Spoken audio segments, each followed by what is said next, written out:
When M.a.s.k first debuted 40 years ago, it came as a three-pronged attack. We had the cartoon series, Masked crusaders working overtime, fighting crime. comic books, and of course, the toys. Soon as they arrive, the soundtrack is gonna lead the mission. In space. With the franchise being spread across three different entities, there were always going to be some discrepancies along the way, but none more so than the handling of Hondo MacLean. In this video, we'll attempt to unravel these inconsistencies and figure out what went wrong. Stay tuned.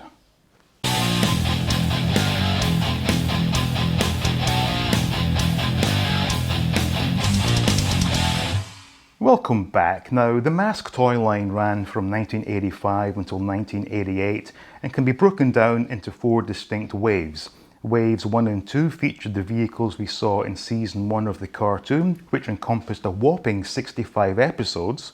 The third wave, also known as the Racing series, had the vehicles from the short-lived second season of the cartoon, while the fourth wave of toys, called Split Seconds, had no supporting media to back it up.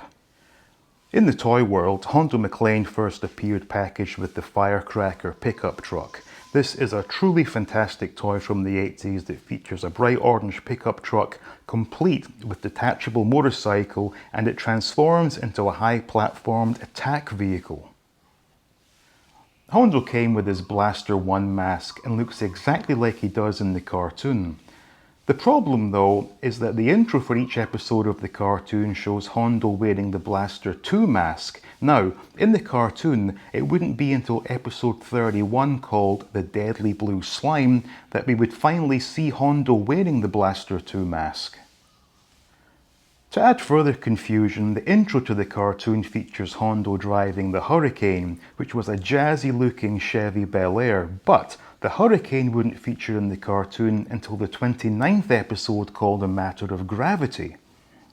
So, what happened here? Well, there was clearly a breakdown in communication between Kenner and Dick Enterprises, who produced the cartoon. There's no question that Hondo was supposed to drive the Firecracker and wear the Blaster 1 M.a.s.k, as evidenced by the fact that that's how he appeared in each of the 14 episodes featuring the Firecracker. Hondo MacLean, weapons specialist, tactical strategist, vehicle code name Firecracker. Now, the Firecracker toy is often noted as being part of the first wave of M.a.s.k toys, but I would suggest it received a standalone release, a wave 1.5 if you will. When looking at old catalogues from 1986, you will see that Firecracker is still not listed as being for sale, and to further compound things, the Firecracker does not feature on the posters included with the vehicles from the first wave. The cynic in me might suggest racism played a part in this, as Kenner may have been under the impression that kids may not want a toy that came with a black character. But given that future waves of M.a.s.k toys really tick the diversity boxes, I think we can cast that idea to one side. Regardless of when it was released, we finally got the Firecracker along with Hondo MacLean in the Blaster 1 M.a.s.k, and then, in the cartoon, it was destroyed by Miles Mayhem and his gravity device. This of course gave Kenner the opportunity to introduce the vehicle in M.a.s.k we saw Hondo using in the intro of the cartoon. We all know it as the Hurricane, but initially it was called Night Stalker. Now, not only was this an unfortunate name given the recent actions of Richard Ramirez, it was also the name of a Mattel toy in the Masters of the Universe line. This finally gets rectified in the 34th episode, where ironically, Buddy Hawks is at the wheel and says, "Boy, it's certainly nice to be driving Hondo's Hurricane."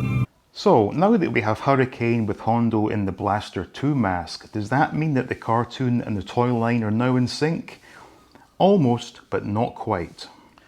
The mystery of the car and the M.a.s.k Hondo was wearing in the cartoon's intro was finally solved, but in toy form, the outfit Hondo is wearing is something we never saw in the cartoon. In fact, Hondo's clothes never actually changed when he wore the Blaster 2 M.a.s.k, but I can totally forgive Kenner for this, as it made complete sense to give Hondo an entire new look to entice more customers. I actually like the figure that came with Hurricane, but if you feel so inclined, it is very easy to give him a cartoon accurate look. It took a while, but we finally got the cartoon and the toy marching in sync. But what about the comics? Hondo didn't appear until issue 2 of the comic book series from DC, and is pictured driving the Hurricane wearing the Blaster 1 mask. Only 2 issues in, and already we're out of sync with the cartoon and toys. So, what about Firecracker in the comic books? Well, that vehicle made its one and only appearance in the DC comic line in the 8th issue of the second series in October of 1987. And would you believe it? It appears right alongside Hurricane. To further confuse the minds of 10-year-old boys, the Firecracker appears to be blue, but fear not. Just a few pages later, it's back to the familiar orange colour. In all honesty, these discrepancies don't take anything away from what was a fun toy line. I suspect that the Kenner executives were well aware of these issues, but turned a blind eye, as nerdy 10-year-olds pointing out the flaws would have been the least of their worries. I do think it's worth remembering that this all took place 40 years ago, when the only forms of long-distance communication were telephone, fax and post. I'm quite sure that if the internet had been readily available in 1985, these errors would have been rectified and we wouldn't even be having this conversation. At the end of the day, we the consumers actually won, as we ended up getting not 1 but 2 really cool toys that are still very much appreciated some 40 years later.